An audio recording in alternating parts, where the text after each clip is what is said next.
ఈ వీడియోలో ఎప్పుడు చూడని ఒక అద్భుతమైన శిలను పరిచయం చేస్తున్నాను. దీని పేరు చింతామణి అండి. ఇది ఒక దేవరత్న శిల. మీకు పురాణ కథనాల్లో ఈ శిల ప్రస్తావన ఉంటుంది. సహస్రనామాలు చదివే వాళ్ళందరికీ ఈ చింతామణి శిల అనేది తెలిసే ఉంటుంది. ఈ శిల గురించి మణిద్వీప వర్ణనలో సాక్షాత్తు అమ్మవారు నివాసం ఉండే గృహంగా చెప్తారు. ఇది కేవలం అర్హత ఉన్న వారికి మాత్రమే దక్కే ఒక అదృష్ట శిల అండి. కేవలం డబ్బు పెట్టి కొంటేనే ఇది లభించదు.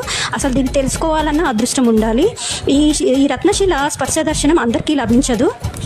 ఇది లైట్ నుంచి చెక్ చేస్తే కాంతివంతమైన శక్తి కిరణాలు విడుదల చేస్తుందండి. ఇవి మన శరీరంపై పడితే కనుక కావాల్సిన శక్తి లభిస్తుంది. దీని ప్రత్యేకత ఏంటి అంటే ఇది అంతరిక్షం నుంచి భూమిపైకి వచ్చిన ప్రత్యేక శిల అండి. మీ మనసులో ధర్మబద్ధమైన కోరిక ఏదైతే ఉంటుందో అది ఖచ్చితంగా తీరుస్తుంది అండ్ మన నెగిటివ్ ఆరాని కూడా క్లియర్ చేస్తుంది. ఈ రత్నశిలను ధ్యానము చేయడం నిత్యం ఈ రత్నం వద్ద చేసే సంకల్పం మీ యొక్క కోరిన కోరికలు నెరవేరుతాయి.